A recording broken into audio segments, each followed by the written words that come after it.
దేవునికి స్తోత్రం కలుగునుగాక. ఈరోజు దేవుని వాగ్దానం అనే శుభ కార్యక్రమమునకు మిమ్మల్ని అందరినీ కూడా ప్రేమపూర్వకంగా ఆహ్వానిస్తా ఉన్నాము. నేటి లేఖన భాగము కీర్తనల గ్రంథము 125వ అధ్యాయము 2వ వచనం. యెరూషలేము చుట్టూ పర్వతములున్నట్లు యెహోవా ఇది మొదలుకొని నిత్యము తన ప్రజల చుట్టూ ఉండును. దేవునికి స్తోత్రం కలుగునుగాక. ప్రియ దైవజనమా, ఈ ఉదయకాల సమయంలో పరిశుద్ధాత్మ దేవుని ధైర్యపరుస్తూ బలపరుస్తూ ముందు నడిపిస్తూ ఉన్నాడు. ఈ పరిశుద్ధమైన దినమందు ప్రభు మనల్ని ఉద్దేశించి ఒక అద్భుతమైన మాటలను పలుకుతూ ఉన్నారు. ఇక యెరూషలేము కొండ ప్రాంతముల మధ్యలో ఉన్నట్లుగా ఇక లేఖన భాగము సెలవిస్తూ ఉంది. ఆ యెరూషలేము చుట్టూ ఏ రీతికైతే పర్వతములు ఉన్నాయో ఆ యెరూషలేము ప్రొటెక్ట్ చేయడానికి, కాపాడడానికి శత్రువులకు చేతిలో నుంచి ఇది మొదలుకొని దేవుడు నిత్యము తన ప్రజల చుట్టూ కూడా అటు రీతిగా ఒక కావలివాడిగా, ఒక కీడముగా, ఒక కవచంగా, ఒక కంచెగా ప్రభు నీకుంటానని వాగ్దానం చేస్తూ ఉంటా ఉన్నారు. ప్రియ దైవజనమా, ఈరోజు నీవు బలహీనుడవని, బలహీనురాలు అని, నీకు ఏది చేత కాదని, నువ్వు ఒంటరి వాడవని లేక ఒంటరి దానవని, ఎటువంటి బలము లేకుండా జీవిస్తూ ఉన్నామేమో అని అనేకులు మన మీదకి దండెత్తి వస్తూ ఉన్నారేమో, అనేకులు మన మీదకి వస్తూ ఉన్నారేమో. కానీ ఇదిగో సైన్యములకు అధిపతికి యెహోవా వాక్కు తన ప్రజల చుట్టూ నిత్యము ఒక కోట వలె తానుంటానని సెలవిస్తా ఉన్నాడు. నీ మీదికి ఎవరన్నా రావాలి అంటే మొదటగా ప్రభువారిని దాటుకొని రావాల. దేవునికి స్తోత్రం కలుగునుగాక.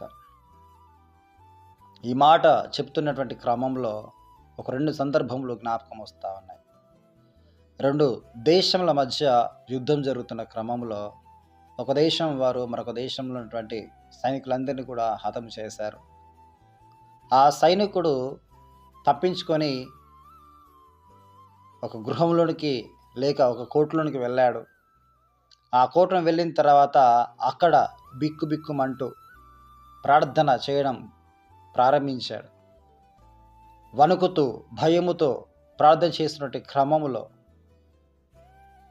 ఒక సాలీడు ఆ గుమ్మం మీదుగా దిగి వచ్చి ఆ గుమ్మం మొత్తం కూడా ఆ సాలీడు బూజు చేత మొత్తం నింపడం జరిగింది. ఆ సైనికుని వెతుకుంటూ వచ్చినటువంటి ఇతర దేశ సైనికులు అక్కడాకు వచ్చారు, కానీ ఆ గుమ్మంలోనికి ప్రవేశించలేకపోయారు. దేని కొరకు అంటే ఏ మనిషి అయినా కూడా వెళ్ళినట్లయితే ఆ బూసు ఆ గడపకు ఉండదని, ఆ గుమ్మమునకు ఉండదని తన ఆలోచన చేసి అక్కడ మాత్రమే చూసి వెనుదిరిగి వెళ్ళిపోయాడు. దేవుడు తన ప్రజల చుట్టూ నిత్యము ఉండును అన్న మాటకు ఒక సాక్ష్యం, ఒక అద్భుతంగా ఉందని నేను నమ్ముతూ ఉన్నాను. దేవుడు తన ప్రజలను కాపాడటానికి శత్రు ఒక చేతిలో నుంచి శత్రు తన ఎదుట పారిపోయినట్లుగా చేయుటకు దేవుడు ఒక చిన్న సాలీడును వాడుకోవడం జరిగింది. దేవునికి మహిమ కలుగునుగాక. ప్రియ దైవజనమా, నీ మీదకి వచ్చేటువంటి ప్రతిదీ కూడా అది యూటర్న్ తీసుకుని బయటికి మళ్ళీ వెనుకకు వెళ్ళిపోవాల్సిందే. ఏది కూడా నీ మీదికి రావడానికి వీలు లేదు. ఎందుకనగా నీకు చుట్టూ కవచంగా ఉన్నది మన ప్రభు అయినటువంటి యేసుక్రీస్తు వారు. ఆమేన్.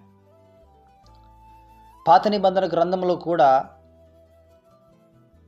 తన అభిషిక్తుల మీదకి, ఎలీషా అభిషిక్తుని మీదకి మరి రథములు వేసుకుని, గుర్రములు వేసుకుని బహు సైన్యము వచ్చినప్పుడు ఆ పర్వతం చుట్టూ ఒక సైన్యమంతా కూడా ఉన్నప్పుడు తన దాసుడైతే ఆత్మనేత్రలు తెరవబడి దర్శనం చూస్తాను, అగ్ని రథములు తిరుగుతున్నట్లుగా. కానీ తన సేవకుడైనటువంటి ఆ శిష్యుడికి మాత్రము అదేది కనిపించక భయముతో వణుకుతో తాను ఉన్నప్పుడు ఆ దైవజనుడు ఆత్మనేత్రలు తెరవబట్ట కొరకు ప్రార్థన చేసినప్పుడు వారి చుట్టూ అగ్ని రథములు సంచారము చేస్తున్నట్లుగా ఆ దర్శనం చూసినప్పుడు ఎంతగానో భయముతో వణుకుతో దేవుని వేడుకోవడం జరిగింది, దేవుని మహిమపరచడం జరిగింది. దేవునికి స్తోత్రం కలుగునుగాక. తన ప్రజల చుట్టూ తాను ఒక పర్వతము వలె, ఒక కంచెగా, ఒక కోటగా ప్రభు ఉండి శత్రువులకు చేతులోంచెల్లి తన ప్రజలను విడిపించుటకు దేవుడు శక్తిమంతుడుగా ఉన్నాడని దీని యొక్క వాక్యం స్పష్టంగా తెలియజేస్తాను.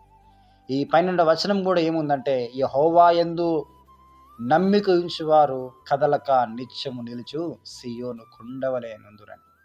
అక్కడ అభిషిక్తుడు, శత్రువులు, ఈ సైన్యం ఎంత వచ్చినప్పటికీ కూడా ఒక పర్వతము వలె కదల్చబడకుండా వారు ఉండడం జరిగింది. దేవునికి మహిమ కలుగును గాక.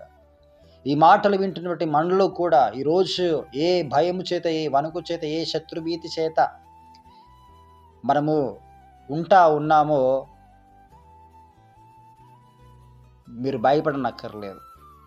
మీకు దేవుని విశ్వాసము ఉన్నట్లయితే మీరు నిత్యము నిలిచే ఒక సియోను కొండవలే మీరు ఉండాలి. కొండ ఎంత పెద్ద సమస్య వచ్చినా కూడా అది కదల్చబడదు, స్థిరంగా నిలబడుద్ది. అలాగే ఎంత పెద్ద సమస్య వచ్చినా, శ్రమ వచ్చినా, ఇరుకు వచ్చినా, ఇబ్బంది వచ్చినా, వ్యాధి వచ్చినా, బాధ వచ్చినా, మరణకర స్థితిలో వచ్చినప్పుడు మన ముందు కళ్ళ ముందట వ్యతిరేక పరిస్థితులు ఉన్నప్పటికీ కూడా మనము దేవుని మీద నమ్మిక ఉంచిన వారమైతే కదలక మనం నిలిచి ఉంటాం.